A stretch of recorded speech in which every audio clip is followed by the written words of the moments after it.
Famous for Nothing podcast. We are back. I think it's been episode 3 since we was all together, the CousinCast. I'm pretty sure it was episode 3 or 4. But, oh yeah, I told him to put his headphones on for the can. Sounds pretty good, don't it? Yeah. Sounds pretty good. But anyways, we're talking about credit before this because you said you didn't have any credit. I mean, you don't start off with 0. You start off with like what? Like, 650, I think. Yeah. Is that what it is? Technically, that's what I have. Or 600? I think it's like 600 or 650. But I consider it 0 because I haven't started yet. My idea was to take money from the bank and then just pay them back with the money I loaned them and then pay the interest. I don't know. I had a teacher in high school, and he was really smart. He told us as soon as we graduate, get a credit card with like a $250, $300 limit on it so you can't go crazy. Get a tank of gas, something from the gas station, something cheap that you know you can pay off. Use it once a month, and don't pay it off in full. But if you get a tank of gas and it's $35, pay $30 on it, leave $5 on it. Just do that every month, and it compounds, adds up. Because when you go to buy a car or buy a house, your credit score doesn't matter if you've only got 6 months of credit history. They want you to have like 3-4 years of good credit history. That's my credit I have right now. Better than mine. That's my credit. But that used to be about 420 or something like that. Why was it so low? Because it all happened at once. It was I had a credit card. At the time I had 8 credit cards. I think I got like 11 or 12 now. Don't recommend that. But I think I had 8 credit cards, and I got my tooth pulled, or I got one of them pulled, replaced, and everything. And then I bought a new car too. It was a Nissan. I think you remember this time. Yeah. But all of this happened at all once. black one. Huh? No, the Nissan that was like silver. Oh yeah. I had it for a month because pretty much what happened on it was, dude just straight up lied to me. Long story short, he said that you have you can go ahead and get the car now, see what you think about it, blah blah blah. If you don't like it, then we can take it back and try to do something else. But the thing is when I went to go look at the car, it was really late. Me and this guy, the salesperson, were the only person at the Nissan place at the time, and there was a cleaning person there. But besides that, all the lights were turned off, and he's like, "Look, I need to know if we're gonna make the sale or not," And was trying to call insurance places. None of them were answering, but it sounded great. Anyway, the next morning, I called the insurance places and realized the payment for the insurance was gonna be the same payment for the car, and I'm like, I can't do this. But the dude said, I can come back. It's not a big deal. Came back, and they said, well, once the paper's signed, it doesn't matter. And so, yeah, it was a really fucking scummy thing to do. It destroyed me because the car was like $25,000 or something like that. So I was like $25,000 in debt now. And if I don't pay off this car, which I didn't, I was like, fuck you. I'm gonna wait until my first payment. I'm gonna get it repoed because, I'm not paying off this car for fucking 7 years and have because that's $25,000 for the car and not the interest on top of it. So you were actually looking forward to a repo? Yeah, I mean, I didn't give a shit. I already knew I wasn't gonna pay for the car. It's really bad. Nissan of Dalton, fuck you guys. Well, fuck that guy. I'm sorry. Nah, that's the whole thing. I've heard a lot of bad things. Yeah, it's I mean, I've heard good stories too, but that one in particular situation, I mean, I'm not gonna sit here and try to be nice about it. That cost me about $30,000, At first, my credit went shot down like crazy. But some of it was my own fault because that's just literally before I went to Japan. So as I went to Japan, this is I still had that car, So I knew when I get back, it was going to get repoed and whatnot. But as I was going to Japan, my teeth, I got done. I had insurance at the time. And I can also tell you where this is at too. It's the place in downtown, like Dalton Family Dentistry and whatnot. I was there for about 6-7 months, getting all my teeth done, getting all this work done and everything. And then once it's finally done, my tooth was out and they replaced it. And then I went back for a cleaning. They ended up telling me that I don't have insurance. My insurance doesn't go through, which is very kind of weird that they would do that. After everything's done. After everything's done. So that was another I think $2,500. That was you decide to tell me my insurance doesn't go through after 6-7 months of coming here. you know? Like, they knew what they was doing. That happened on top of the car at the same time, right? So those both together happened. And then I went to Japan, and I was like, I done messed up everything, you know, this Nissan and my teeth and whatnot. I'm like, I'm falling for bankruptcy. That's already like $30,000, and that's the teeth was already like 30, you know. I was like, that's over $30,000+. And so I was like, fuck it. I'm in Japan right now. I got 8 credit cards. I'm going bankrupt anyway. I'm gonna go max out all of them. So that's what I did. So that, like I said, that was on me. So yeah, I straight up just maxed out my credit cards and everything. I bet they all called you. Huh? I bet they all called you. Yeah. No, I just can't use them. Right. Keeps telling me you're trying to buy something from Japan. Yeah. No, I mean, I called all of them, told them I was going to go because I already had this plan. I was like, fuck, I'm just going to have a fun time, you know? But, yeah, so after I got back, I repoed the car and stuff, and then my credit score went down to like 400. It was pretty bad, you know? Which I expected. I was like, screw it, bankruptcy, it doesn't matter, you know? I don't care. But my thing is, whenever you repo a car, it gets sold at an auction, and you have to pay the difference, right? The car was not only just a nice car, but like it had, I think, like 20 to 30,000 miles on it, and it was also like rebuilt, like stock, like it wasn't stock parts. It was like, I don't remember if you saw it or not, but like the rims and the fender and everything else, like the whole thing was like, this person who loves cars had this car before, and he barely had it, you know. And I was like, this car is gonna sell for a lot, so I'm pretty much paying the 30,000. Well, when I went to auction, I ended up selling for like almost, I think, 18 grand or something. And so that left me with about, I think, 6 grand at the time, a little bit over 6 grand, you know. Ain't bad. Yeah, and I was like, when that happened, I was like, oh, shit, like I could come back from this, you know. But I've already maxed out these cards, and now I have the dental thing to still to deal with. But altogether, it was like 10 grand. I was like, that's so much better than 30 grand, you know? Yeah. And I was like, I don't need to go bankruptcy. I don't know. But I did go talk to a bankruptcy lawyer. There's one down here right next to Crystal's across the street. It's a bankruptcy lawyer. But I went to go talk to her about it. And I was like, hey, you know, I think I'm just going to fall for this, you know? And we went over the whole thing, and we went step by step. And I didn't pay her no money. This is just a consolation. We went the whole thing, and she's like, hey, you just need to, you know, put your bootstraps on. And like, you can get out of this, and you know, because the bankruptcy is going to be on your thing for a very long time. Yep. You know. But yeah, she pretty much told me, she's like, yeah, you can make it out of this, and getting a confirmation from like a bankruptcy lawyer that I could do it. I was just like, all right, I just got to do it then, you know. So yeah, so I went from 400 to like what you just saw now. I'm pretty good with credit. I had to like fucking dive my face in there to see how not only just build credit, but the best way to do credit and stuff.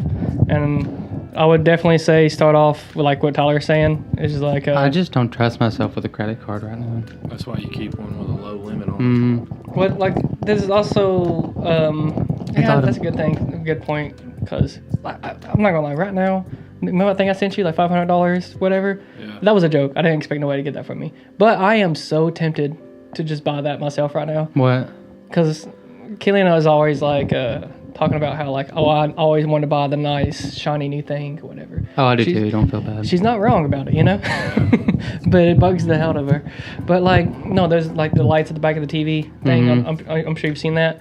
I want that so bad because she just got me a sound bar for Christmas. Ooh. And I think a sound bar with like the lights at the back TV, it being dark and stuff. And like, I be watching movies now, and won't the lights change depending on what's going on in the movie or something? And I'll be watching movies, and I'm like, oh, that'd be so cool right now if this was happening, you know?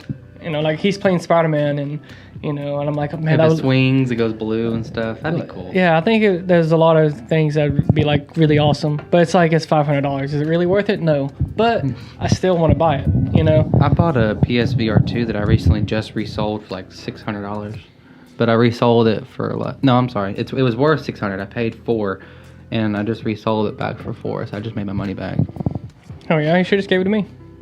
I didn't know you wanted it. Oh, I didn't know you were much into VR. Christmas just happened, dude. Come on now. True. I'm starting to trying to get away from video games and stuff. Are you? I'm trying to. Why is that? You know how much money I've spent on that shit? I could have put it in the savings. That's true. I did it like all the math. It was like the stuff that I have, I barely use. And I don't have kids or nothing. It's just me and Audrey. So it's like you know, I could be putting money back to go to a house. I could be finding a new job, but I'm just not. So it's just things I gotta change, things I gotta figure out, and stuff like that. Yeah. And plus, it's not fun anymore. The new stuff isn't as fun as what it used to be. You gotta play Baldur's Gate, that's why. I bought it. If you haven't played it? We've played about an hour and a half, 2 hours of it so far. We That's haven't been done. picking it back up yet. Saying you played 2 hours of a 200-hour game. Oh, I know. I'm not saying I don't like it. I just hate the movement system in it right now. Oh. That's fun. Well, maybe a break from video games would help you out. That's true. That is true. Because I feel like I did that for, I don't know when it was, but you can ask Killian. It was there for a while. I didn't play any games for like a good minute. And then when I got back on it, I guess it was just cause like of the burnout. I think is what it was. I think it was more like burnout, like it's not the same as it used to be type of thing. You get that feeling? Mm-hmm. Yeah. And yeah, I don't know what game it was that got me back into it, but now I'm back into it, I guess. Kind of. I haven't played a game in a month, but you know, I still play. I've been trying to play Baldur's Gate, but just been working a lot. So what about you, Tyler? What do you recommend for credit? I don't know, like, Oh yeah, this is Tyler. Since we never said his name. just keep an eye on it. Like I was telling you earlier, I got that one I just paid off. It's got a lot of available money. How much available money like can you max it to? Like, do you know like the highest you can get it Yeah. to, or is it infinite? But It just depends on how much money you make. Oh, okay. Some really scummy companies will give you a really high limit, knowing that you can't pay it back, but they don't care because they're going to get their money either way. Yeah. But established companies like Discover, What about Credit Karma? you can get a credit through Credit Karma, but my buddy TJ uses Credit Karma, but I don't know how it works myself. I know if you get paid through Credit Karma, there's people like TJ does it as well. But if you get your check through Credit Karma, you get it 2 days early, yeah, no matter what. that's the same thing with Chime and stuff too. I hear a lot about Chime. But if you get like a well-established company like Discover, Capital One, American Express, they kind of work with you. They go based off of how much money you make. You a should do year. American Express if you can, by the way. Yes, American Express is definitely the route to go. It's the best one you can get, but it's also the hardest one to get. Yeah, How is it hard to get? it's like an exclusivity to it almost. It's like a, I don't know. If you see someone point out an American Express card, you're like, oh shit. Yeah, You know, there's one card through American Express that like, Isn't it like a black card or something? I think so. The thing is with credit cards too is that some of them have some of them are free, you know, but some of them also have like yearly memberships, whatever. The one that he's talking about, I think, is $550 yearly. Yeah, Whatever. something like that. So it's like the membership is like you gotta pay at least $550 a year in order to keep this credit card. Like if you're getting your first credit card ever, I would go Capital One. I have that one, and they have a really easy to obtain card. And at first, it's going to have a high interest rate. But if you keep a low credit limit on it, your interest really isn't going to be that much. And you don't have to worry about interest rate if you pay it off. Yes, that too. That's true. Like, go ahead. Like I was telling you, if you get a $35 worth of gas, and as soon as you pump the gas and it goes on your statement, you pay $30 of it, your interest is only going to be off of that $5. I mean, I'm okay with money. I don't have a savings account, so I guess I'm not that great. But I make sure all my bills are paid. Like everything's paid. I never miss a bill. I never miss like anything that I'm supposed to You be. should definitely get a savings account. Oh, I know. Like just, I mean, Roth IRA. No, don't do that. That's, I don't know. yeah. Before I have 3 different accounts. That's just the way I do it. Is I have my main account that my money goes through, you know, and then I have a account for bills, and then I have the savings account. And as soon as I get paid through my main account, the first thing I do is I take out money from my savings and my bills, whatnot. So automatically that stuff is gone, and then all I'm left with is whatever I want. Because I already know how much bills I need a month. I mean, how much money I need for my bills a month, and then I know how much I need to take out a week. And then I put some aside for the savings. I take that out every week, and then yeah. So every week I take out bam, bam, you know, bills, savings, and then you know you can put the whatever you want with that money. We're also trying to find a place to move out, but we can't find anywhere that's under like $1,000 a month. Yeah, good luck. Good luck. Yeah, That's why I'm living with my parents. I'm like, dude, I'll just pay half the bills right now. Yeah. Oh, so man. we pay half and they pay the other half. And I'm like, that works. Housing is It's insane. beyond stupid. I wish I would get the house in Chatsworth. If I did, I'd be pretty close to you. Yeah. And It's a really good house. Dalton is going to get worse. Oh, yeah. Worse and worse because Dalton, like I hate to say it, but Dalton's kind of booming right now because everything in Tennessee. He's not wrong, but it's funny. Everything in Tennessee is booming. Like Chattanooga, like more people are moving to Chattanooga now than anywhere else in the country almost because there's no state tax in Tennessee. Mm-hmm. So a lot of these people that live in like California, New York, places like that. I feel bad for Austin, dude. Dude, Austin's People- getting overran. Dude, Austin is Austin, Texas? insane. Yeah, Yes. it's Wow. insane. There's more people. Everybody from dude, California is moving to Austin. It's crazy. Well, I know why for California the like income rate is crazy. I think it's like what 50% on taxes. Something like that. Yeah. Yeah. It's like, I think it's 51. It's- Something like that. I don't know. It's crazy. The Last amount time of, I looked at it, it was like 40, 46, 47. yeah, it's the amount of taxes you pay for California is crazy. And like I've been seeing this guy on TikTok, whatever. He'll be looking at the most expensive houses and the least expensive houses built that day in California. And he'd be like, "This is the least expensive house that was built that was bought today." And it was like $1.2 million. And dude, it's like a house that's not even like barely up anymore. Like the windows are broken and stuff, and it's just like what? If Like, my house was in like L.A., Bay Area, San Diego, easy $3 million. Now I've been looking at like other jobs to get because I'm a stalker right now, which is it's fine. Again, for the hours and for the pay rate that I have and where I live and what I do, it's fine. I want to do something else, so I'm thinking about trying to do coding for like computers and stuff. But I don't want to go to college for it because college I think is a scam. I mean, you would have to go to college for it, but also keep in mind if you want to do coding or things with games and things and stuff like that, Or just it's not- computers and stuff. I mean, you could possibly find a big company, but a lot of times those aren't like guaranteed jobs. Those are more like you have a contract with somebody for like 3 or 4 years, and once that job's over, you're kind of looking for the next job.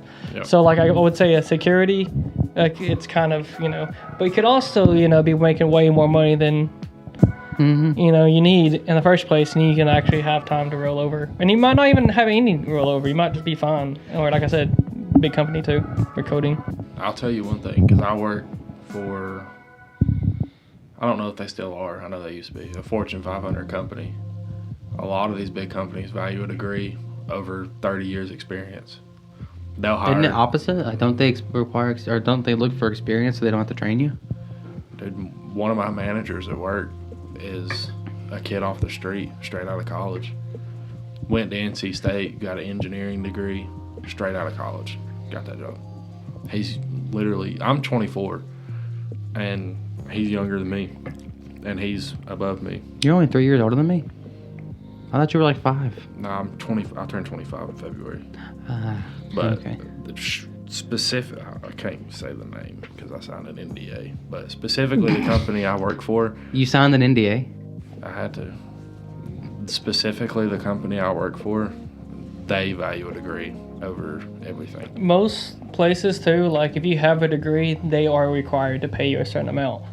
Like, for example, if That guy makes the same amount of money I do. He Yeah. makes the same amount of money I do. Actually, Actually, I make more than him now. like as a maintenance guy too, like for example, you could if a maintenance guy comes in and they both have the same job, that if just for you having a great degree, you can get paid like double to triple the amount paid because you're required to pay this person with a degree a certain amount. I'm telling you, like I know you don't want to do it.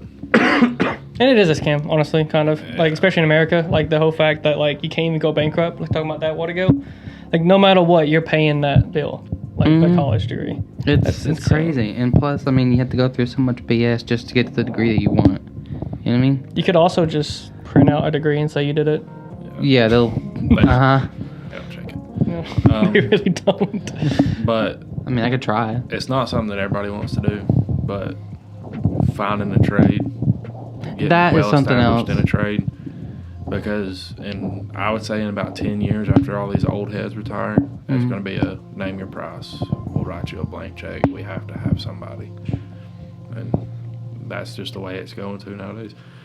Everybody wants to go to college, sit in an office, do easy work. Nobody really wants to get out there and do the hard jobs where you're going to get muddy or get down in the hole and do something that nobody else wants to do. It's going to, in 10 years, once all these older guys retire and they get out of the way, there's not people coming in behind them anymore. It's going to be name your price. Well, nowadays, all you got to do is look behind a computer and work from home. Well, there's... I mean, good luck trying to find a job for that, though. No, I know. I'm just saying, like, that's what everybody's trying to do now. Yeah, it's really hard to find a job. I mean, I guess it's not really hard to find a job. I guess I'm never looking for that kind of stuff. But maybe it is, you know. Maybe if you are looking for that kind of stuff, it wouldn't be too hard. Because, you know, talking about the people we have in Texas, isn't that what they do? I have no idea. I want to talk to Chris about it. Isn't that what he does? Who, Chris? Yeah. No, he did IT work, yeah. Yeah. But he wouldn't, like, stay in an office all day. So, this could be wrong, but from what I've heard, this is just TikTok people, okay? But from what I heard, like, IT work, like, is, like, the easiest shit ever. That all you do is, like, you can Google the shit better than, like, you know what to Google compared to, like, someone who doesn't. Because he's going back to the degrees. He's got almost every certification in the world, but he don't have a degree. Yep. And he's having a hard time finding a job right now. Mm-hmm. Got years and years and years and years of experience. Got all the certifications you could ever want, but doesn't have a degree. And they're having a hard time finding a job. So if people value it for whatever reason, I don't know, but companies value a degree. I guess it's so they can pick who they want. I don't know. And bar looks better on them too. I mean, it shows that you're committed and that you took the time to get what you wanted. I guess that would be my input on it. I think it just looks better for them. They can show investors and stuff that this is who they have working for them. No doubt. They got this many people with degrees and whatnot. But no, yeah, I've heard from like internet, I guess. But like the people be like, yeah, I work in IT, and he's like, they tell me what's going on. I'm like, okay, and then I go somewhere else what they don't know, and then I just Google what they said. But I know how to find the problem. I tried going to Dalton State, like I think it was like a year or two after high school. I graduated. I went to Dalton State, and I was like, okay, I want to try and do teaching. I want to try and teach math, and which teaching is stupid. They require so much crap for you to teach, and you know, I went here and I was like, okay, what do I need to do? Like, oh, you need to go here. Okay, I went there, or I called here, said, hey, what do I need to do? Oh, you need to go back over here. Okay, and then it was a back and forth for at least like an hour and a half or 2 hours. I said, screw it. Like, if they want the money, they'll come get it. Drop my classes. Every one of my classes, they dropped in like a day. Yep. It's like, you didn't talk to me. I did the same thing. I had all my stuff paid for, and then at the last minute, had to change my schedule. I had to drop a class. I was going to take 5. I dropped it down to 4, and somehow I owed more money by dropping a class. And I had to come up with like $400 or $500, I think. Mm-hmm. I was like, nah, I'm good. Because at that point, I had already applied for financial aid and got it, and loans, got those. I was like, man, I've already got a loan for this shit.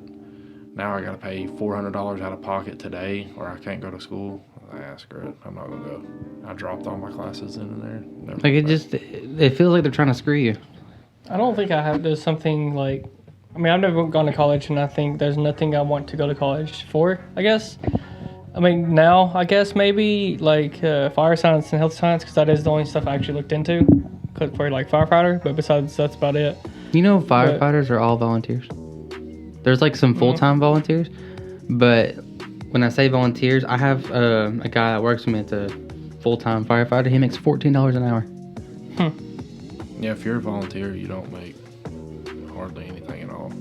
But you have to start as a volunteer. Mm-hmm. I think unless you have a degree. Mm-hmm. I think if you got a degree, you get to go straight in. But if you don't have a degree, you got to start and do volunteer firefighter for so long. At least around here anyways. I can't remember. It's stupid. Or unless you get grandfathered in. I've seen that a lot. That's like so many jobs. Like, the daddy works for him or whatever, you know? What do you mean? My daddy did this for his whole life. I graduated high school. I'm going to go straight in and do what he does and make $35 an hour. Hey, I mean, if that works for them, it works for them. Yeah. It's frustrating. Yeah. Not everybody gets that break. Yeah. Nope. But, I mean, it's life. I did it. My dad was a supervisor, engineered. I come straight in while I was still in high school. Went there, and now I'm doing what I do. How come you went to Shaw? I'm just curious. I will bleep that out. Yeah, thank you. You're welcome. I gotta see what time this is in. Okay. But I'm gonna do this just so I know in editing it's a lot easier. You're welcome. but Am I not allowed to say the name of it? No, Or is it like he signed an NDA? And he that's why. Ah, okay. basically better job, better money, less hours, Mm. a lot more of a headache, but better job, better money. Did you go into more of like a manager position? Yeah. Ah, okay. So like I'm a supervisor on a line that runs a lot of specialty products, turf, specialty carpet, things like that. But like some of the turf we did is on NFL fields. We did a lot of college football fields, MLB teams, which is baseball. And then a lot of the carpet, some of the specialty product carpet that we do, if we mess up like a foot or 6 inches of a roll, it could be like hundreds of thousands of dollars because we have to redo the whole roll. Yeah, it's serious stuff, and it really, really sucks, and it's really, really stressful, but part of the job, I guess. I don't know. Yeah. That's our hometown for you. Yeah. Well, I mean, I can. You don't have to bleep that out. I can say that. I just can't go into depth about any of it. Yeah. But I don't know. Our hometown. I work in Chatsworth. It's not our hometown. Nah, but it's basically the same thing. Yeah. The capital of the world, right? Yep. I think people Carpet connect the capital of dots the world. enough. It's pretty easy to figure out. Carpet capital of the world. Yeah. But, yeah, since I switched over to like UPS, like, I don't know, man. Obviously, it's not a dream job, you know, but it's a good job to have. Yeah. So, I would say I don't even know what a dream job is no more. I always thought it's fun. I always thought that like working with like or doing music would be great, but I never even started it, you know. Which I think now, like I guess one big thing I would have to tell Phoenix growing up, like him growing up, is like find your passion and stick with it, because your passion can make you more money than anything else. Mm-hmm.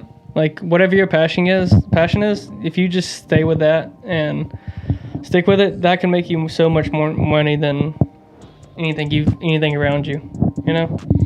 Which if I knew that, I think my whole life would have been different. Like if someone would have told me that, I feel like there would definitely been a change of the way I live now. Being like, hey, you know, this would make you so much money. You know? Aren't you passionate about doing like UFC? And MMA and stuff No, like I that? feel like I was good at it. You know. I beg my kids to not grow up and do what I do. Yeah. Because, I mean, I don't mind my job, but when I go back to work, my first night back, my job's very dangerous. Mm-hmm. And the fact of knowing that and walking around, and my 2 older boys are already without their dad, Mm-hmm.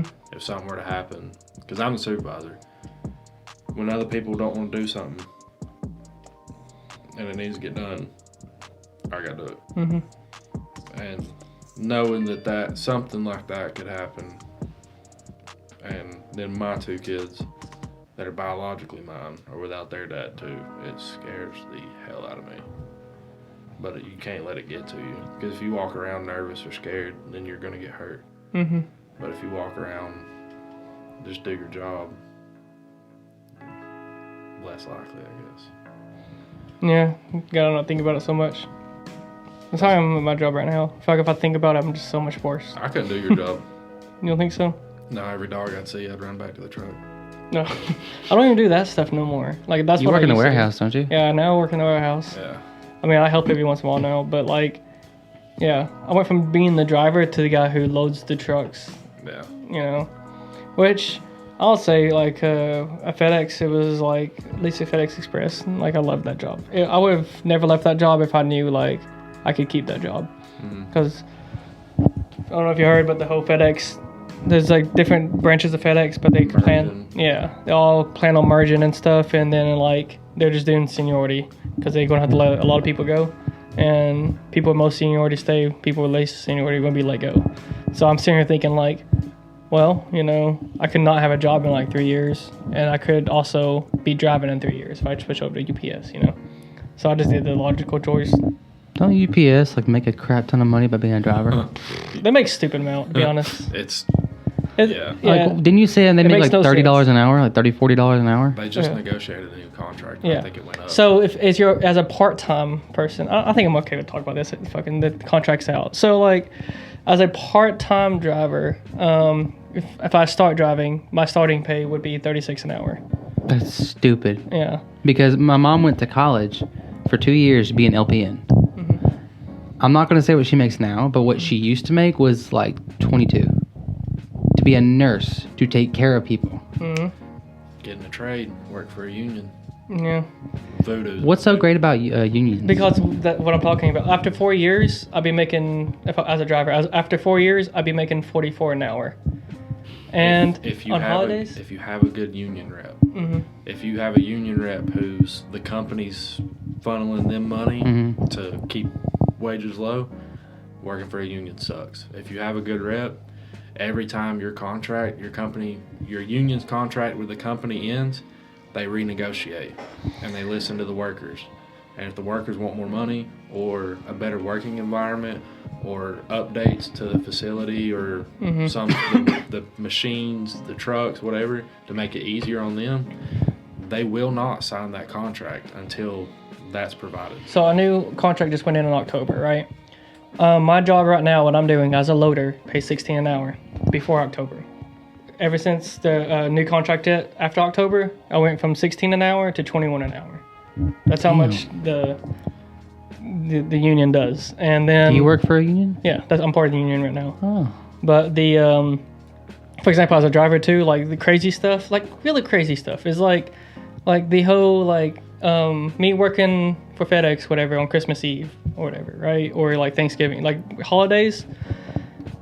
You just get you get time and a half, whatever, right? But with the union, because I'm part of the union and being a driver there, you don't make time and a half. You don't even make double time. You make triple time, which means if you're making like 44 an hour, you're making 132 an hour working on a holiday. 100.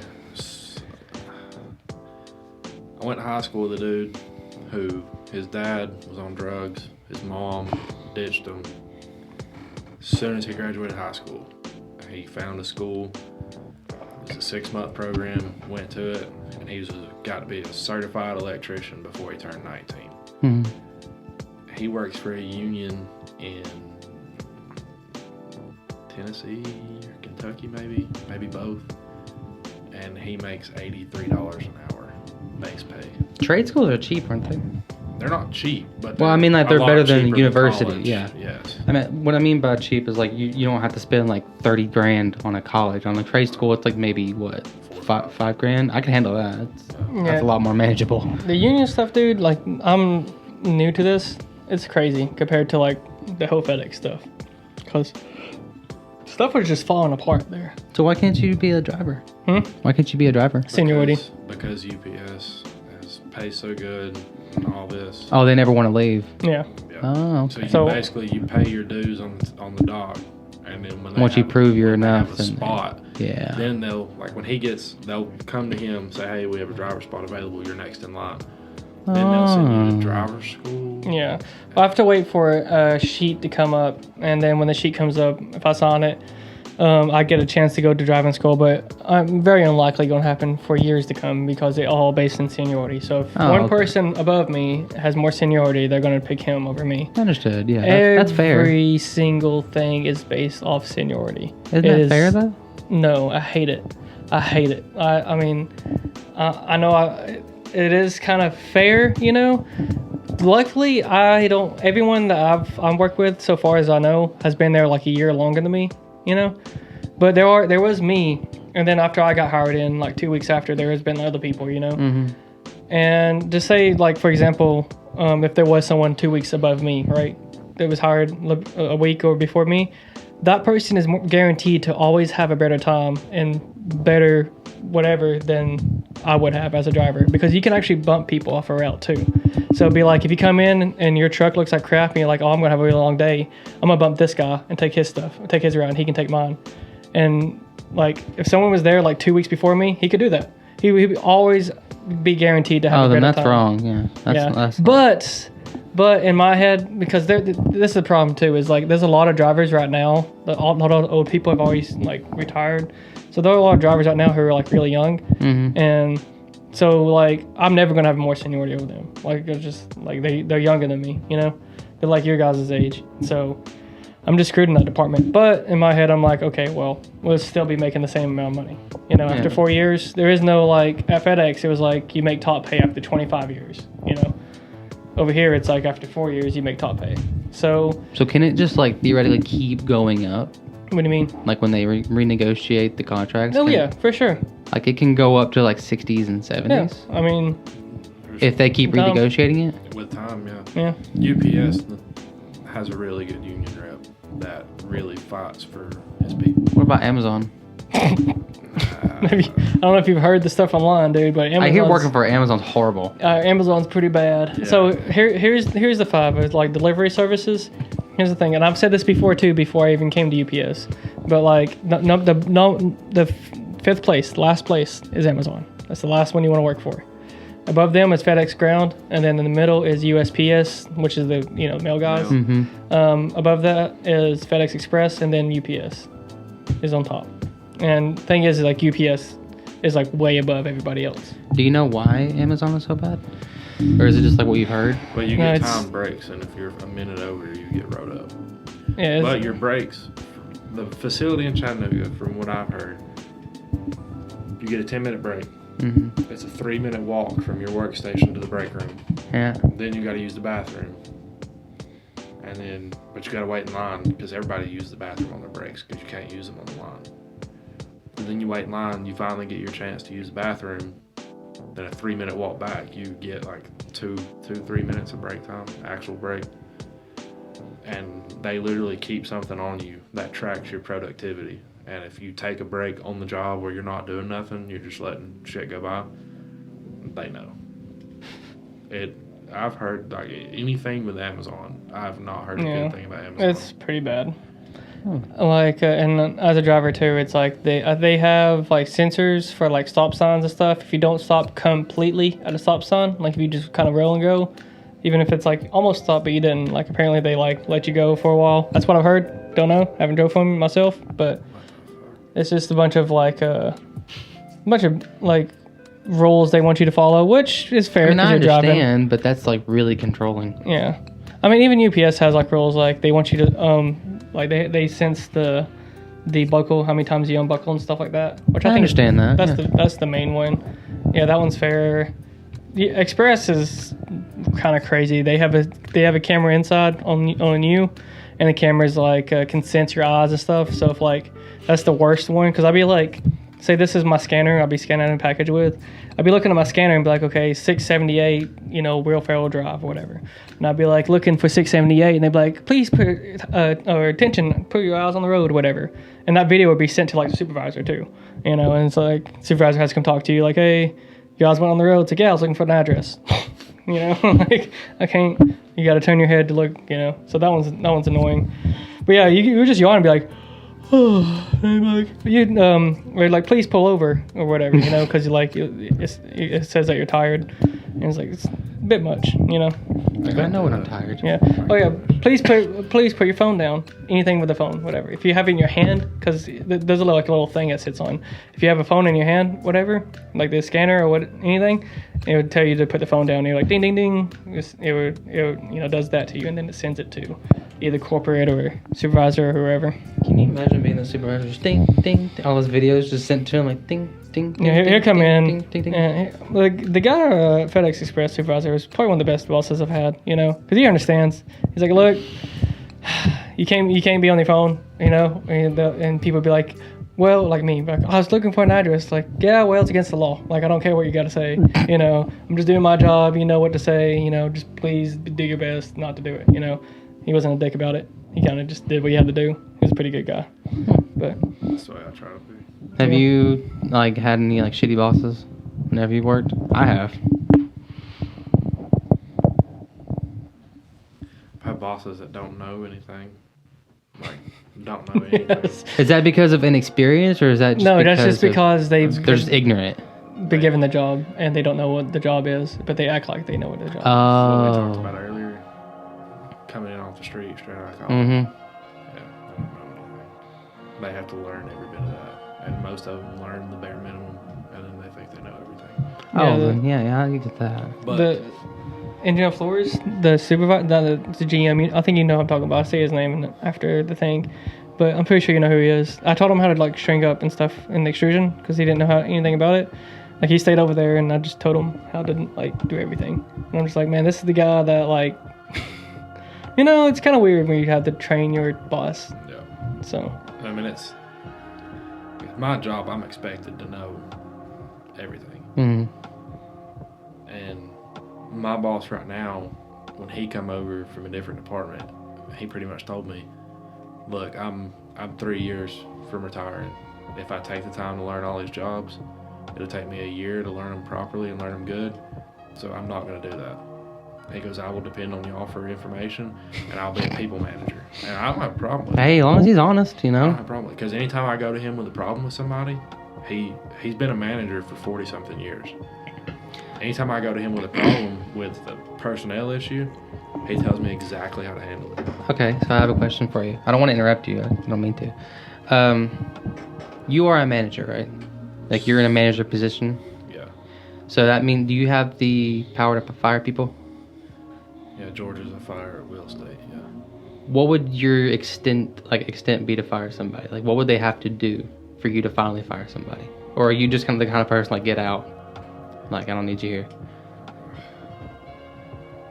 I try not to fire people on the spot unless there's three big things.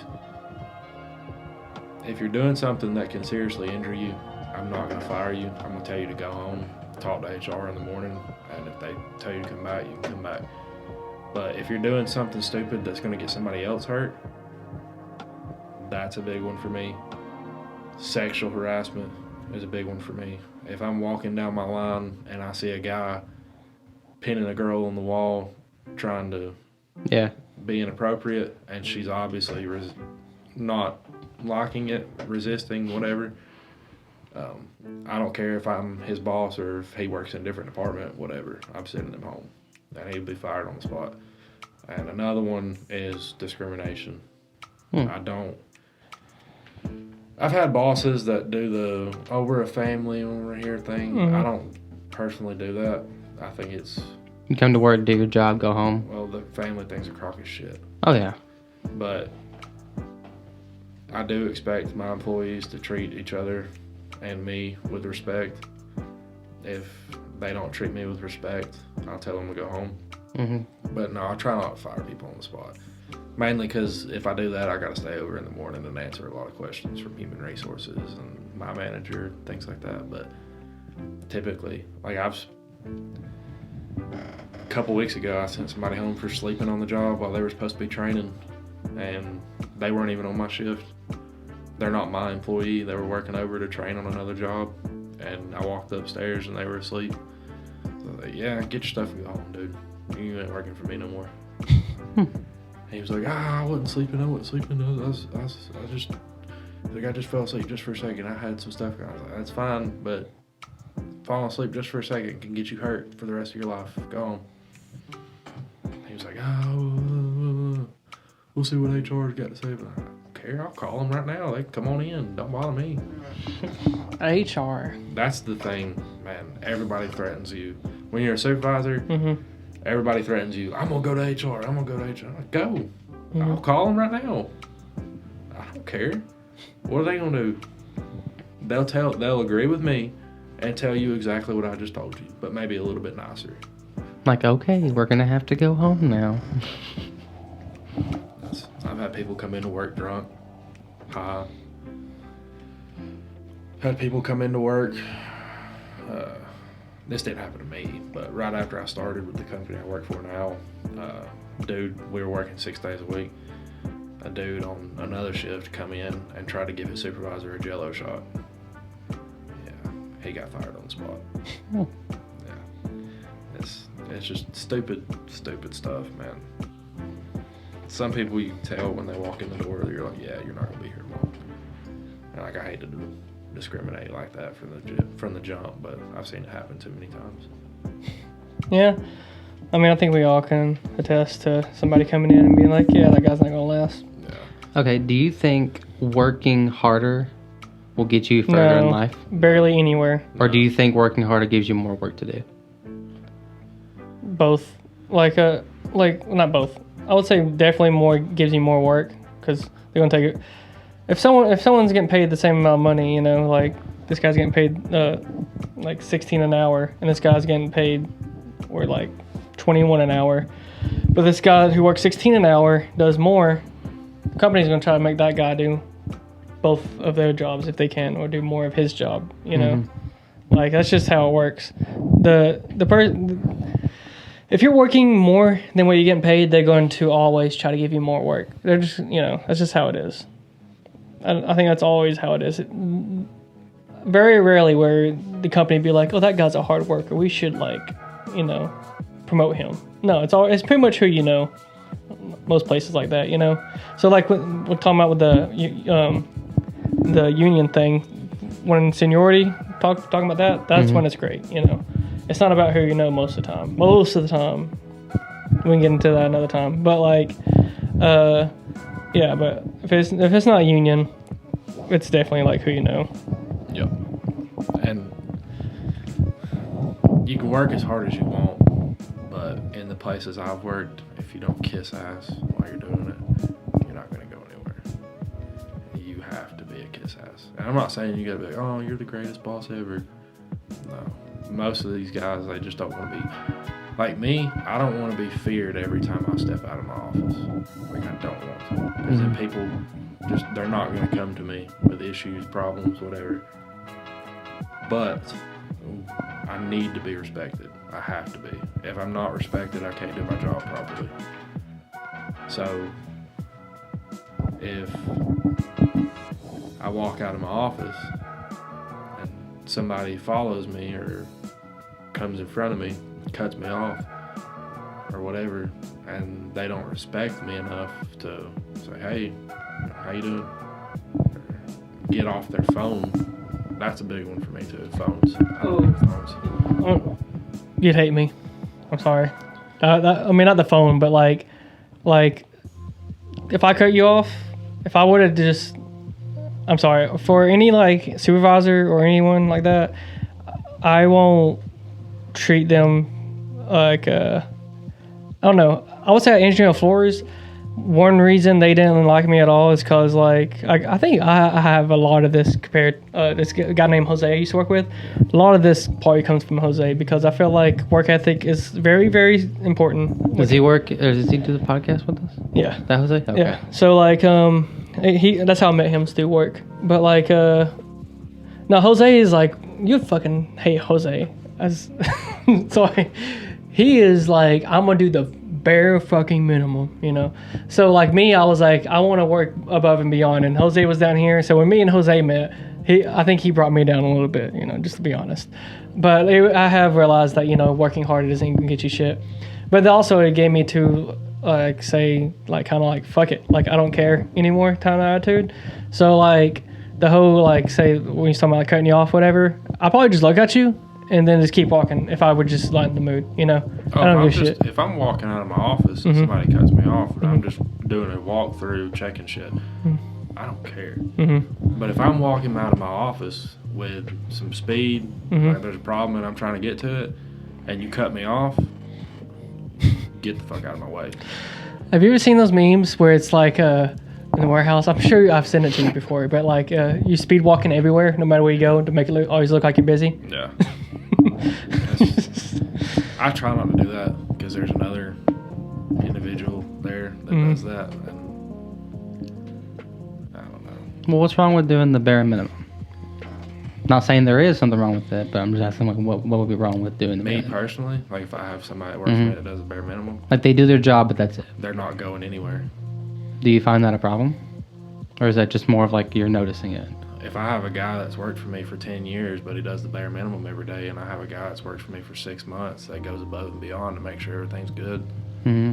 when the next job comes open and both of them have their names in for it, Mm-hmm. I'm picking the guy that does. Oh, I understand that, but I mean, like, You can do the bare minimum if you're comfortable. if you're comfortable, If yeah. you're comfortable where you're at, I don't bother you if you do your job. Mm-hmm. But if I walk up to your job and you're on your phone and you don't put it away, like as I'm walking by, like if you're sitting in a chair on your job and you're doing this number right here, and then you look up, you see me walking by and you don't have the common courtesy to do that, Mm-hmm. then I'm gonna say something. And if you are sitting on your phone, you look over, you see me, put it down, then I walk past you. Yeah, I don't want to get him in trouble or nothing, right? So, yeah. He's like, get me fired, please. At Engineer Floors, like, you can't have your phones out, right? It's just, you're not allowed to be texting or whatever. But, like, it became the whole, fuck it mentality with me, at some point. And so, yeah, I would always be on my phone after I got my shit done. That's important. Make sure your shit's done. Like, for us, like extrusion, you do whatever. And then you have, like, a time to wait for the thing to come up if it's working right. And right there, you're just literally just sitting around doing shit. So I'll be on my phone, And I got in trouble with it, like, quite a few times. But I think they started to realize, like, oh, this guy's not going to fucking, he's not going to put his phone up whenever. At some point, they stopped caring because he's doing his fucking job, Which I think that's the most important part. As long as like you're doing your part, because like, why are you gonna come up and say something? Not you, but like, why are you gonna come up and say something to me about me being on my phone when I'm literally not doing anything? I'm not doing anything at all, So like, I'm talking when I'm in my head. I'm thinking about one person in particular that I had a problem with for a minute. But yeah, we butt heads for a bit. But yeah, like I said, sorry. But yeah, I don't know. I will say it's way I look at it. It's my job to say something. It is because for example, say something did go wrong that didn't make a sound or something. I don't know, but like you'd be on your phone because it comes back on you. If I walk past and every time I walk past somebody, they're on their phone. The minute something fucks up on their job, they're done. If you're on your phone and doing your job and everything's going smooth, I don't care. But the minute that something messes up, and I know it's because you were on your phone not paying attention, or you had earbuds in and couldn't hear the sound of shit fucking up, you're done. Next time I see you on your phone, I'm writing you up. That's just how I am. With me, it's like you're playing a game of risk, of chance. Like, I can do this, and I know I can get away with it, but like that's just the supervisor I am. Kenny, if you're watching this, sorry. My manager's big on phones. He don't want to say them at all. Yeah, I'm getting flashbacks right now because of this whole thing. Because look, like I said, I feel like I was pretty good at first, but I think I'm sorry, Jose. I'm totally blaming him. But like, he really corrupted me. And well, because it was a total fuck you. Because when I got rolled up, I would straight up be really bad at my job on purpose. When I was knowing I could be one of the best ones, because like, you gotta string up in like a minute or whatever, right? Yeah. I can do it like less than 30 seconds, and like find another person that can do that there at the time, Yeah. Jordan got really good at it too at one point, but like I was really, really good, one of the fastest ones, and I knew it, So like, yeah, I would purposely just be like, okay, I'm a lot worse now, because I got rolled up, And that's what you did and what I do is a lot different. Yeah. Oh yeah, for sure. Mine's constantly moving. Yeah, that's true. There's a lot of shit that could fuck up. That's true. Because he doesn't do. Yeah. Yeah. Yeah. So what I'm talking about has like a lot of downtime. Yeah. So we don't like. I don't know. It's different. It's weird. I mean, my job's very simple. It just we have to keep the product out on the shelves, or else it's like we'll get so backed up. Yeah, but it's not nearly as like restful now. If you're not doing your job, not stocking, and your manager or whatever goes in the back of the store, and you're sitting there on your phone, not doing your job, Basically, yeah. Oh, then I'm always making sure I'm doing my part, because if I don't do it, no one else does it. That's the same way. As long as you do what you need to get done, I don't care. I mean, I try and tell them to make me full time, because I'm one of the only stalkers there that works 40 hours a week. And I'm like, can I get full time? It's like, You're probably doing the thing we just talked about. Yeah. You're working way harder than you need to be, and they're going to keep doing. They're just going to take advantage as much as they can. That's why I'm trying to say, hey, can I have full time? Is the full time position open? Is it full time open? Is full time open? I've been here almost a year, Give them an ultimatum. Well, just get a fuck you attitude. Yeah. Show them how good you can be, and then if they don't appreciate it, show them how bad you can be at the same time. Not how bad you can be, but give them bare minimum. You want more work? Then give me a reward for it. Give me a reason. If you're part-time, they legally cannot make you work more than 30 hours. No, they can. Their contract says they can. When I signed it, I asked them on it. I said, look, this is 40 hours. You can't be paying me on that. Yeah, they can. Their contract says that they can pay me up to 40 hours on part-time. To be fair, I'm currently quote-unquote part-time, and I was working 90 hours. Depends on what their contract says, but I mean, legally, if their contract says that they can, but I just find it BS that I'm one of the only people. It's me and my lead. That's it.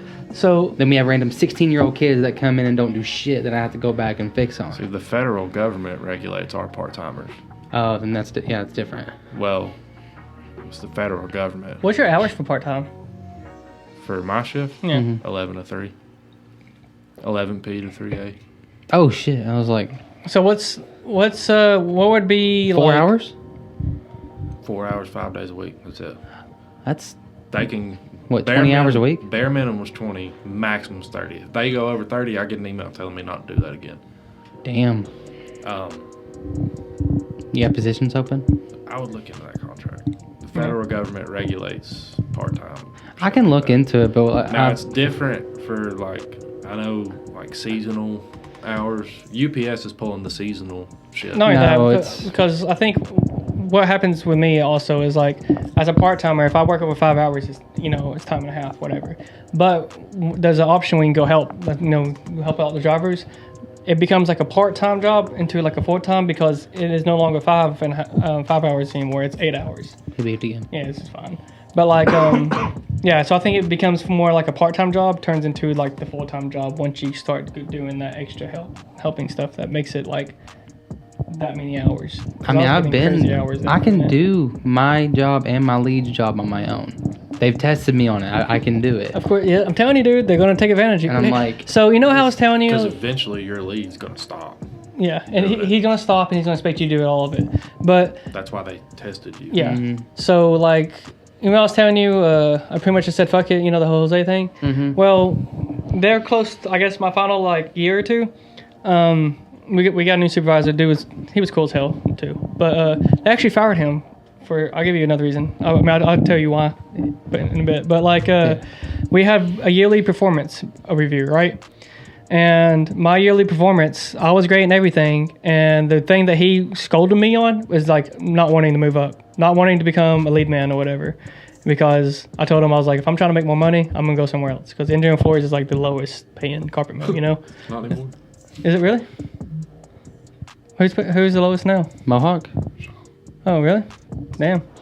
Mohawk is head and shoulders above you. Well, the reason why engineer floors blew up is because the main dude for Shaw was kicked out of his own company and then started his own. He didn't get kicked out, He but sold it to yeah. Warren Buffett for $1.4 and billion. then he made his own. That's so fucked up. He made his own company and it does better Yeah, than but because everything, it's very cheap. But anyway, that's a whole thing. it did, at least at one point. But what?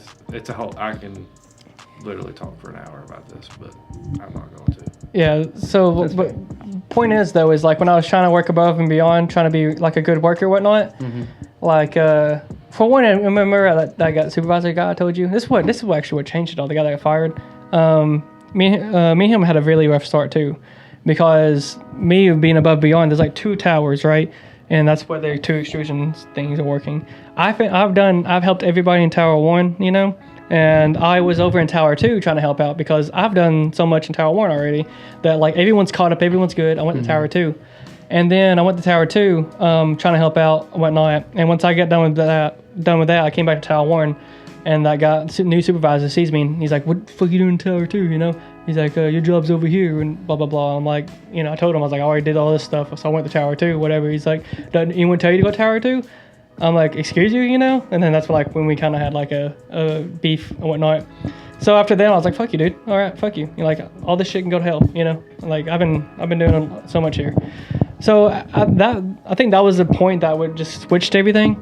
But there for a while, I don't know where I was going with that. But anyway, after like a year or two of him being supervisor, you know, I didn't go above and beyond, but you know, I did more than like I did more than a normal person would because I'm a fucking work ethic is good. But anyway, yeah, he scolded me for like not wanting to move up. Jordan got scolded too. Jordan was really bad. So the lead man came up to him and was like, "Hey, you know, there's a position coming up for maintenance. You should apply because Jordan has a maintenance degree, right?" Jordan didn't do it. So the maintenance guy comes up himself and is like, "Hey, man, you should apply for this job. It's coming up." Jordan still hasn't applied for it. Supervisor comes up, "Hey, man, you should apply for this." Still hasn't done it. The head maintenance guy and the lead supervisor, Connor, I don't know if you remember him, comes up to Jordan like, "Hey, but you know, we just want you to know this job's coming up. You can apply for it." You know, still didn't do it. Yeah, I don't know. Is it just because he didn't want to? Yeah, he doesn't want it. I don't know why he didn't want it. I think it was because he's too comfortable doing what he's doing, especially because like at the time me and Jose was there too, so maybe he wanted to hang out with his friends, which I feel like he could have still done it at maintenance. But anyway, I don't know what the point I was going with that with. But anyway, the reason the dude got fired, he ended up being really cool. He was a fucking total asshole. I think he was just like trying to be like, you know, I just started this job. Basically, he did. He was there for like 6 months, became supervisor, right?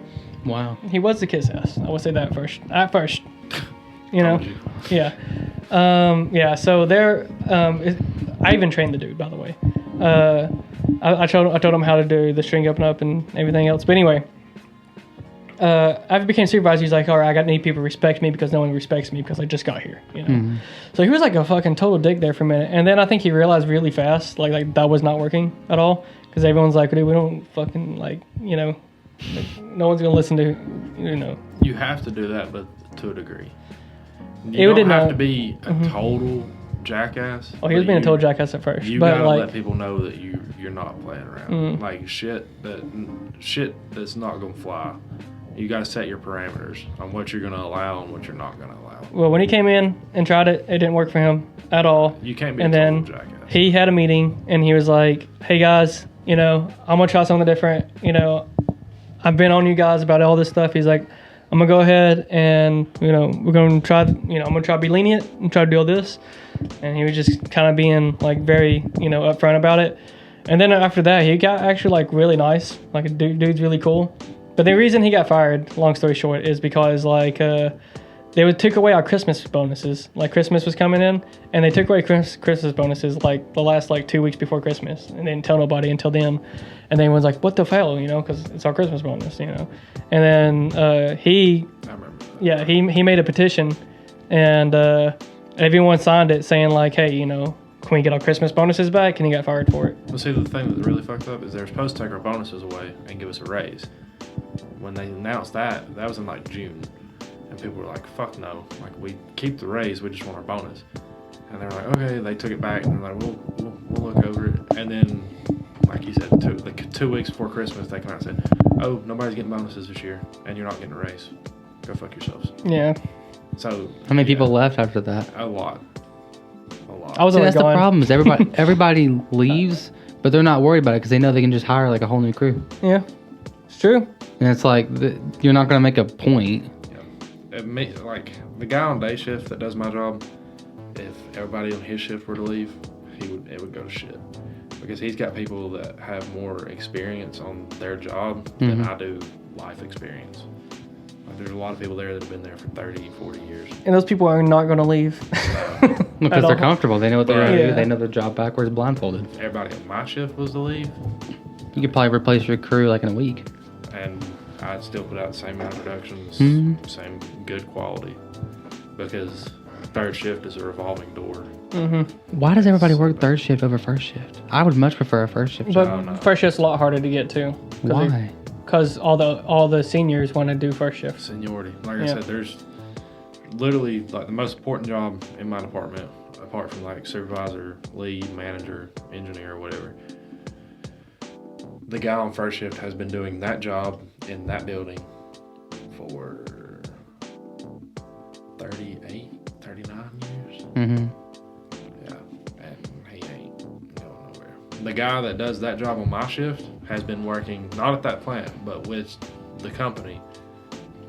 He started the same year I was born, and I'm his boss. Can you imagine like the punch in the stomach he must feel though? He loves me. Oh? He loves me. He's first shift is about to come open because the guy on first shift is about to retire. I think you're learning this pretty fast too. Is like there's a lot of places you just don't want to move up in. Like, Oh yeah, I know. it's not that being comfortable, but it's like, is it worth putting up a bunch of bullshit for like $2 extra? Well, I You know? worked at $3 extra? I will say the company I work for is a very, very good company to work for. I worked for Q Cells for a few weeks. Fuck that place. Oh yeah, I thought it would be great. Now I I've went. heard really bad stories and really good It stories. is It's horrible. I went through a temp service. The temp service was great. They were awesome. ENT services. No, I and hate stuff. temp services. Temp services. They were good to me, They're bullshit. but either way. I went to work at QSO. They had me on a position called backfill. I didn't know what backfill was. Backfill, you know what backfill is, Tyler? I've backfilled a few times. Basically, you do the job that no one shows up for. Yes. Even if that means it's like 7 different jobs. You have to do those 7 different jobs. I didn't know that. Oh, you're like a cover person. Yeah. Okay. I didn't know that. I thought I would just come in and do a job that day that someone didn't show up for. So I went to work. It was 12-hour swing shift.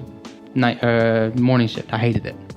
But I didn't mind it because it was like 13, 14 hours. So I was like, whatever. I went to do one job where you would put like the microchip on the solar panel. I did that for about 2 weeks. And then they flipped me to another job. And then one day I did like 6 different jobs. And I had to watch all 6 jobs all at once. And I said, fuck this. I'm not doing it for 13 an hour. Make me full-time or I'll leave. They said, bye. I was like, okay, cool. Yep. I don't want to work in a plant. I tried to apply for Mohawk. They didn't want... The way they interviewed me was weird. Yeah. I don't want to... Like, am I allowed to say like how they interviewed me? Like, is that allowed? yeah. I didn't sign an NDA or nothing. Yeah, that's fine. An NDA, you can talk about whatever. Yeah, you can I mean, do whatever you whenever want. I went in... Whenever I do an interview, I try and say exactly what they want to hear. No, That's usually what I try and do. Because they know you're bullshit. yeah, they know. Yeah. Okay, so look, ask me why I'm here. All right, why are you here? Well, first of all, just be blunt. I'm here to make money. Straight up. I mean, that's That's what I mean. Like, what- I try and be as yeah. honest as possible. I'm not trying to say, oh, I want to grow with the company. I love this place. No, I'm not If like you that. tell them what they want to hear, they know you're bullshit. Just be real. That's what I mean. Like, I try and be like as real as I can by saying like what they want to hear and like the person they want to hire. Like in my head, like how would I want like to hire somebody? Nah, that's not it. No. You don't think so? No. Just be Just yourself. tell them, be like, Lily, I'm here for the money, and what's the job? Tell me a job. Would they respect you more if you said it like that, or would they just be like? Because you and every other person they're interviewing is all trying to tell them what they want to hear. Do they not want to hear what they want to hear? No. Ask them. I mean, just tell them. Just be truthful. Be you. Because if they know you're being you, they know you're going to be truthful later on if something were to happen. Because that's the company I work for. They just like, if you're on a hoister or forklift, whatever, and I had this happen to me the other day. Dude was on a pole lift, ran a roll of carpet through a brick wall, lied about it, fired. How do you lie about it? Yeah. Oh, he jumped off the hoister before I get back there, and he's like, I don't know who did it. Oh, yeah, I'm the hoisted driver, but it wasn't me. Oh, it's not like how backfill. Mm-hmm. Where I work at, okay. they call those utilities. Okay. He was giving somebody a break, Oh, okay. That makes more sense of how you can lie. but yeah, I'm just thinking there's probably like 5 hoisted drivers in this one spot or something, and they go, it wasn't me. no. But he's like, it wasn't me. I don't know who did it. I was like, okay. And then I walked down there and seen it, and I talked to 2 people that saw it, and I was like, who was it? And they told me it was him. So on my way to my office to file a report, I asked him again, do you know who did it? No, man, I didn't see nothing. Are you sure? Yeah, I'm sure. I didn't see anything. Okay. If he would have told you the truth, would you let it? Yeah, would you have If he probably. told me the Yeah. truth, he'd got wrote up and went on Yeah. about So like business. most places, like if you do something fucked up or bad, but if it was an accident, you kind of be let go if you're just honest about it, and you're honest about it first, not by them finding out or them having to ask you like grilling them and stuff. Just be upfront first. You'd be like, hey, this is what happened. Just want to let you know. That's what I usually do. caused like $1.5 million of damage because this shit fell over or something. He literally, the wall he ran into was a tank room full of chemicals. And if they leaked, we would have had an environmental problem. Mm-hmm. It's very serious. But if he would have come straight to me, said, hey man, I just want you to know, something happened. I slammed on the brakes. I didn't stop in time. There's a hole in that wall. Would you have been pissed? Of course. I'd have been fucking furious. But He wouldn't have got fired. Yeah, imagine being a supervisor and like everything's Like going fine, motherfucker. and then someone Dude, comes this up- was my shift is over Yeah. at 7 o'clock. This happened at 6:15 in the morning. Damn. I was there till 8 o'clock that day filing paperwork, talking to the safety manager. Yeah. Yeah, I was fucking pissed. But I was even more upset that he lied to me about it. And I begged them to fire him because he lied. I don't do... If you're going to lie to me, I can't trust you. And if I can't trust you, you're not going to work for me very long. I know your dad was trying to... I tried to get your dad to hire me at the place that you were working at. And I But you kept can trying... talk about that one. I didn't sign an NDA there. No, did or didn't? it was for... It was for... Oh, for Yeah. Shaw? Yeah.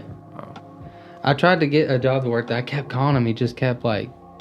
I guess he was busy or something. Because it was while I was working at Q Cells. I was trying to call and say, hey, do you have a position open? I didn't want to seem like, we're related, so give me a job. I was like, no, do you have a position open? I'll apply for it and do everything I need to do. Shaw's really easy to get into. You don't have to bleep that out, by the way. Okay. My NDA, I just remembered my NDA was about the certain things, not the company. But Shaw's really easy to get into. Have you met like the CEO of Shaw before? Yeah. You met him? Yeah. I Is go he an to his ass? house a lot. I I used don't to. go to his house, but I've been. Have you seen his neighborhood? It's called the Farm. That's Bob Shaw. Yeah. That's the owner of Engineered. Oh, you're talking about the guy who took up. Never mind. Yeah. The CEO of Shaw No. right now is. I have no idea. You just said his name a while ago, though. I'm looking at his face. I can't remember his name. But no, Warren Buffett's the owner. He's not the CEO.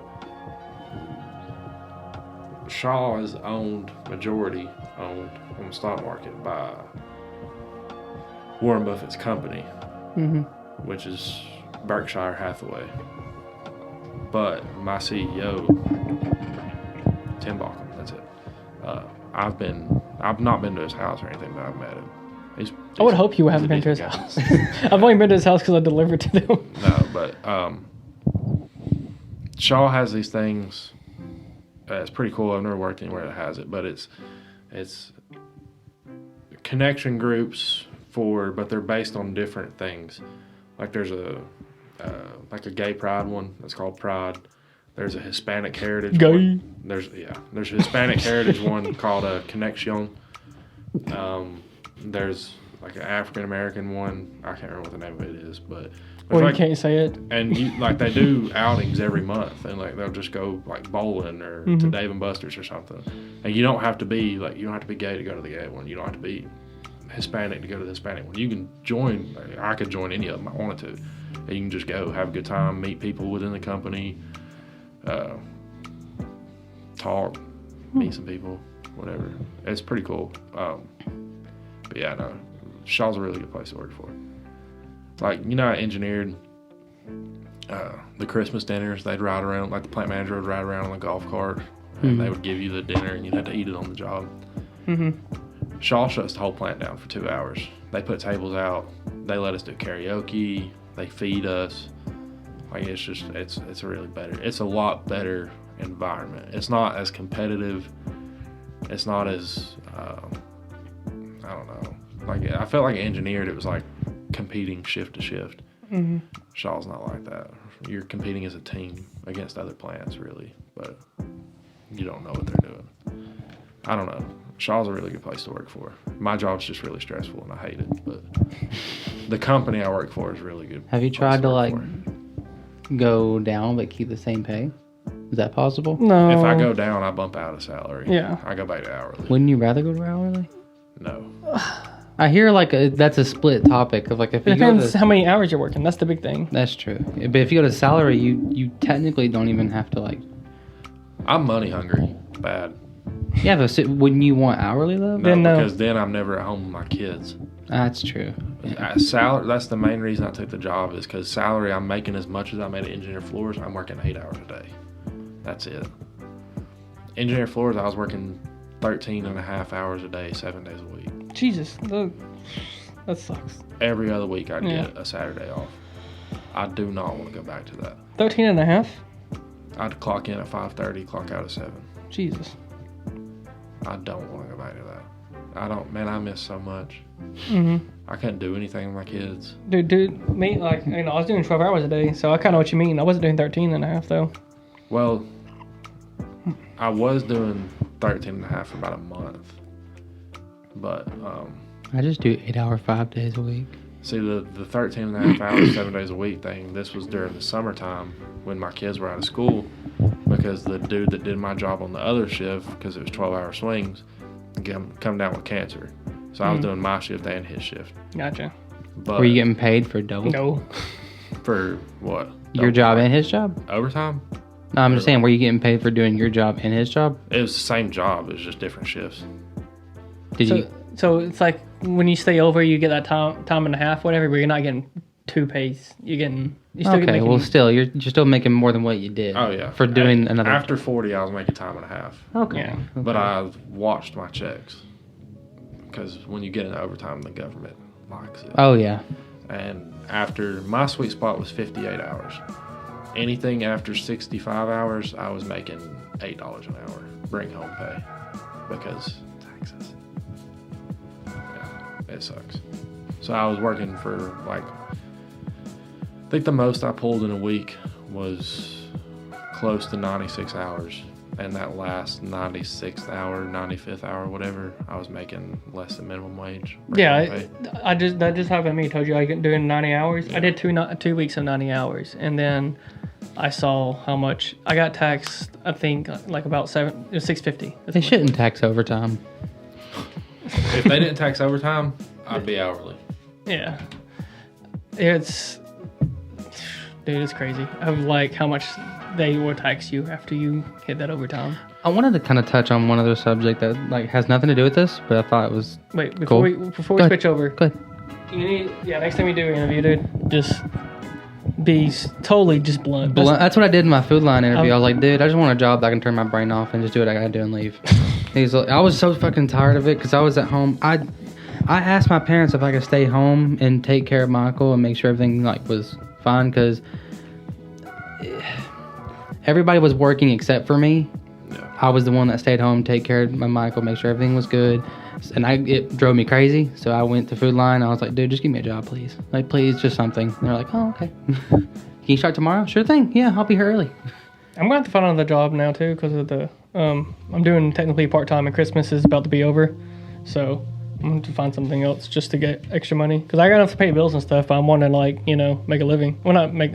I can make a living. Yeah, I wanted to live. Yeah.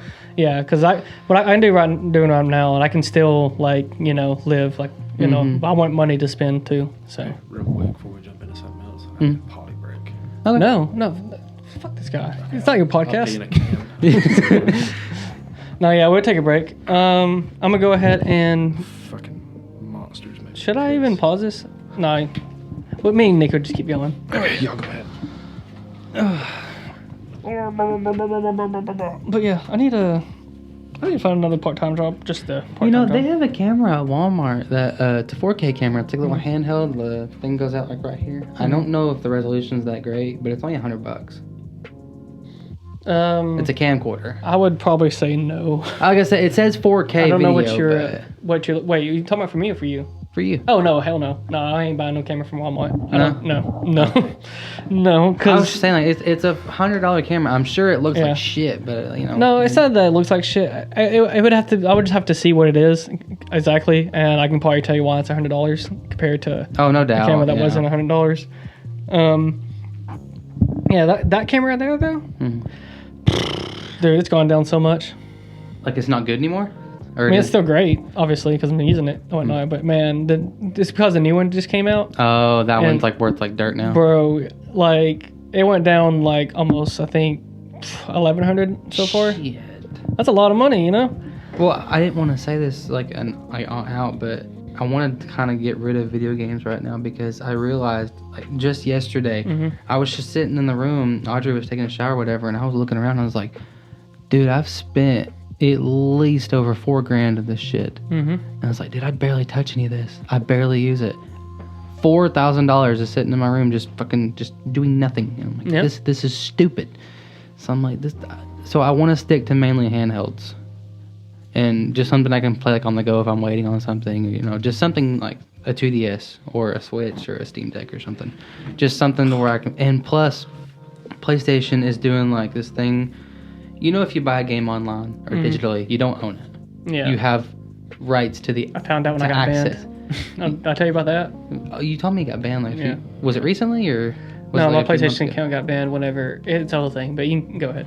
PlayStation's doing a thing now to where they're going to take out like 1,200 games or something because of the monopoly they have. When you buy a game digitally through the PlayStation Store, Nintendo Store, Xbox Store, you don't own that game. You own license to access the game. You only own it when you buy it physically. So if they were to take all the digital games you own, they could legally do it. Because you don't own it. Yeah, what game is it recently that just, what was it? I don't know if it was a game or a movie, but something just, I think it was like, the day before Warner Brothers? I don't know who it was, but someone said that like, hey, we're not doing this no more, and they took it off. Like, even if you bought it, you can't see it no more. Oh, yeah. Yeah, they'll do that. Like, the day before, they did that. Even if you, like, spent $60, $70 on it, they can take it off, and then you'd be screwed. That's why I'm mainly going to stick to my Switch, because I can buy the cartridges. But the thing that I want to kind of jump to earlier was, do you know about the Jeffrey Epstein stuff in the island? Releasing the clients? Yeah, they're releasing the client's name January 1st. Everybody that was involved into it. Except for 5 people. 5 people were able to get their name blacked out. Hell, one of them's Donald Trump. Pleading to the government. You mean? I wouldn't doubt Tom Hanks is probably one of them. To the government and like Supreme Court. I think Supreme Court or something like that. They've found a way, lawyers, I don't know, something. One of them's Donald Trump, for sure. They know somebody somewhere, then they got their name blacked out. Yeah. But every one of the other names, January 1st, they're all going to be revealed to it. Like everybody that was a part of that. Better. Isn't it like 140 plus? Something like that. They should do it like January 6th. That'd be so much better. It's the flight logs. Do what now? Isn't it the flight logs? Like who was on the flights to and from the island? Yeah. And everybody, like evidently they were like with minors and stuff on the island. Oh, yeah. I can't remember, but it's just crazy that it blew up to like this portion and now it's going to be revealed like January 1st. In like what, 4 or 5 days? It's crazy it's taken them this long to do it. Oh yeah. Like it was a whole thing. Like Jeffrey Epstein isn't dead, you know, or didn't kill himself or whatever it was, you know. And no one cared. It was like, oh, it's just the meme, you know. It's our legal system, bro. Yeah, I know. That's what happens when higher ups. It takes months and months and months to do anything. Mm-hmm. Our government's worse, especially when it's split. If you got like a Democrat president, a Democrat Senate, but a Republican House, nothing's going to get done in those 4 years. You either have to have all 3 the same, or 2 the same, 1 not. Even right now, like one of them was Republican dominant. I can't remember if it's the Senate or the House. The whole Republican Democrat thing is just you can't. Not everything's black and white, you know. That's what makes things. I think it makes it so complicated. There's a middle ground, but nobody votes for them. Exactly. What's the middle ground? Libertarian. Like I don't know nothing about that. Like for example, if you're a Republican or whatever, this has happened. Like, you have a lot of like Republican views, you know, but one of the views is like, you know, what is it? The economy. What? Not economy. The what's it called? I don't know. You know the when you trash things and it's like the ozone barrier and stuff. What am I thinking of? Global warming. Global warming, yes. Like global warming is not real. Whatever. That's like one of the views they have. Oh no, it is. But you have to go to that view. You know, like if you're a Republican, you'd be like, okay, look, I kind of believe in global warming, but I gotta say it's not true because I'm on this side now. Oh yeah. You know, Yeah. which is like weird. Like, why can't you just say what you want? You know, but Well, it's because of cancer culture. Or not cancer, cancel culture. As far as the way the government needs to operate, I lean far Republican, but I don't agree with all their ideology. I just think global warming. global warming is, I don't know. It's a problem, but I don't think it's a bigger problem as certain people make it out to be. No, I think it's gonna happen no matter what we do. And genuinely, you driving your car to work is not going to fix global warming. No, but it's a start. I would say. I would say after going to Japan and just seeing how everyone else is like, you know, better at like taking care of trash and things like that. I'm like, oh wow, we are fucking disgusting. Oh yeah, if you litter, you're a piece of shit. Not just that, but like, you know, But if everything's recyclable and like the way they do this stuff. Apparently, it's a headache there. I've heard from like people like that live there. if you But yeah, like, there was somebody, I can't remember, it was somebody in the government, did a speech on the West Coast or something and said that to carpool to work, it helps green gas, blah, blah, blah, blah, blah, shit like that. Yeah, that's then dumb. flew a private jet back to D.C. what about It's- speaking of private jets? What about that guy that was like the church dude? I can't remember his name. Anyway, yeah, he owns like a one of them gigantic churches, you know, and he says he has a private plane because he doesn't want to fly with these other people, Joel these Osteen. devils. You talking about Joel Osteen? Is that the old one or the young one? He's He's the young one, right? yeah. I'm talking about the old one. But yeah, him too. These mega churches are crazy, dude. I don't know much about like all that, but I do know Joel Osteen is 95% of what's wrong with people today. What do you mean? You know, my dad's like big into Christianity. Oh yeah. Yeah. Joel Osteen is a very bad person. Yeah. Very bad person. Churches are supposed to be to help the community. Mm-hmm. You give tithes and offerings at church to help the church to help people. Mm-hmm. That's the whole point. of tithes and offerings in the Bible. When the hurricane come through Texas, Joel Osteen closed the doors to his church, and wouldn't let anybody in. And when he says mega church, we're talking like arena, like NBA basketball size building. Why'd he close it? He didn't want everybody in. He didn't want people dirtying up his church. He wanted mud and everything else going in there. It went public on social media. The next day, the doors were open and they were taking in refugees because he looked bad. Mm-hmm. He literally has told his congregation at his church, if you don't come to church with the latest suit, a necktie, and a Rolex or a nice watch on your wrist, don't come to my church. Like, he's a piece of shit. And I don't know. There's a lot of... I used to go to church at this place in Dalton, and the pastor at that church, used to be the pastor at that church, is one of the kindest, nicest, most genuine people Is that the one near the fire department you're talking Yeah. about? Okay. that I've ever met in my life. And his wife was even better. Do you still go there? No. But he left because of politics. The people in the church that donated the most money wanted things done a certain way. Mm-hmm. And he would do, if it fit his ideology or it fit what he was wanting to do, Mm-hmm. he would do it just to shut him up. It started getting a little too extreme, and he left because of that. And since then, that place has went really downhill. That's a big problem in the church nowadays, is whoever has the most money controls everything.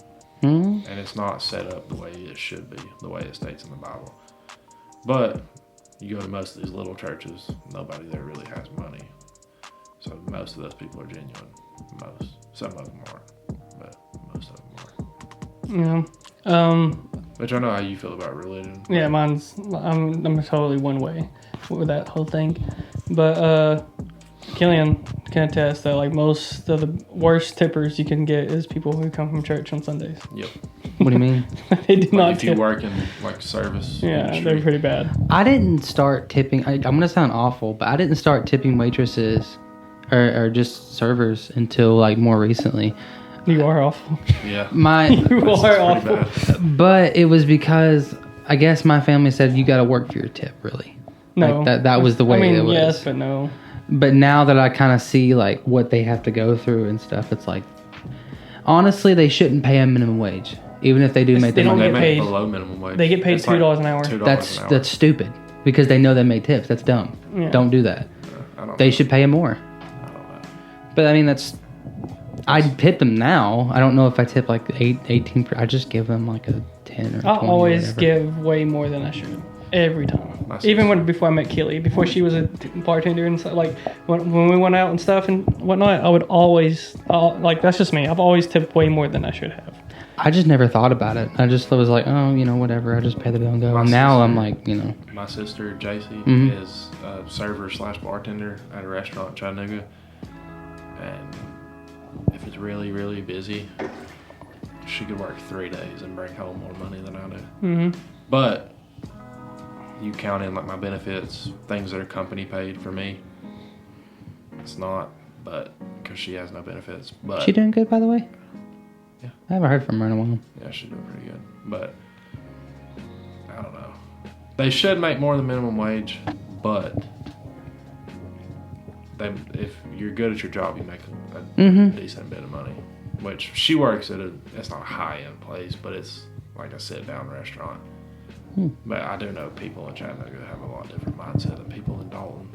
Mm-hmm. So, but yeah, no, tip your waitress. Oh, I do now. Yeah. It's just before I never thought about it. I was like, oh, they make money. But once I figured out I that. will not go out to eat with my dad ever. Oh, Wow. Memo is and Zach, Fucking or just our whole Wow. family. Our whole family is like really bad at tipping, like to the point where. I know your now- dad used to be. My dad is still like everybody in our family is now. If I ever go out with dinner, like Mm-hmm. even with Tyler or anybody else, I'm always like try to be the last one to leave to see how much people leave, and then I'll make up for what they don't leave because it's so bad. Like they'll go somewhere and get like $120 worth of food and leave like $5, and it's like, the fuck are you doing? Like, Okay, if your bill is like, let's say $75, how much are you tipping for it? I probably tip like 15-20. Oh, okay, yeah. That's how much I do That's now. like I do 20% and then I round it up. So Yeah. like my bill's even. Mm-hmm. So like if my bill's like $100.35, I tip $20 plus 65 cents to make it 100. Okay, yeah. Like I'm weird. I do the math in my head to make it an even number when it's the grand total. see that's the difference. I do the math with my calculator. Yeah. That's all this knowledge and talent going to waste. No, but like, yeah, always tip. It's Yeah. Yeah. it's nice to tip because it It's doesn't the fucking right thing to do. and it makes a difference for them. Like, Do you know what my dad does? what's that? And What can I guess? yes, Does he leave some kind of verse, Bible verse? No. Okay. Damn. his tip. He says it's depending Wait, upon service. So is it like $5 as a star or something, and then they take a quarter away from every time they mess up? Because I've heard that one too. No, That's it's- what my family used to do. His tip starts out at 25%. Mm-hmm. He will get like 6 refills every time we go out to eat. Every time there's nothing but ice in his glass, he takes $1 off the tip. That's a game to them or something, you know? I don't know. It's Because So do you believe in tipping your waitress even though she say you got like a shitty server? Do you believe in tipping shitty them? server, as in like what? You're not getting your food on time or things like that. Okay, I don't blame them for like cold food, but if your drinks are empty, or if you don't get your food on time, you're waiting for like 30, 40 minutes, like, do you think you should tip them? Yeah, for sure. It's not their fault. A lot of the times it's not their fault, and if they're like if your cup is empty and you don't know why it's not empty, if you can't find them, there's probably a reason you cannot find them. Yeah. And also okay. you could probably look around and see like if how many people they have also, like are they doing a lot of stuff like not just you but with other people. And also it's like it'd be different if you just saw them at the very front. They're just gossiping, Oh, That's yeah. different. But like most of the time, they were running their ass off like non-stop. That's if my drink's sitting there empty and we've been there for like 30 minutes and I haven't gotten a refill yet, and I see them standing in the doorway to the kitchen on their phone. Yeah, somebody's getting taken off their tip. Okay, that's fair. But if like they pull their phone out, check the time, whatever, put it back in their pocket and make their rounds, I don't care. Okay. But if they're standing over there and they've been there for like 5-6 minutes on their phone, yeah. There's a chance if you can't find them, they're in the back, like, you know, trying to not be seen. But I would say most of the time it's because they're like running around constantly. That's fair. Doing something. Because your drink might be empty or whatnot, but there's probably like, you know, 3 other guys who she just filled up, you know, and now yours is empty. Yeah. And that's going to take a minute, you know. But, you guys ready to call it? I'm good, but yeah. I'm good. Well, this has been another CousinCast, episode 52 or 3. I don't know. Like I said, I've already have some on the back burner. Just got to edit them. But it takes a while. We should do this again, you know. It's nice little conversation, nice to catch up and whatnot. But until next time, we'll see you in the next one. Bye. Forgot about all you tried to change. Familiar was the sound of your voice as I continue to walk on by. It has been a year and now I'm living on the line. It has been a year and now I'm thinking what's mine, that I'm better off right here without you.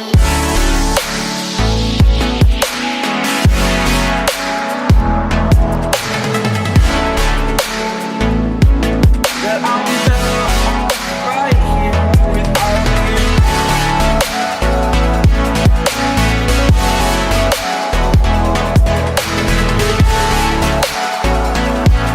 That I'm better off right here without you.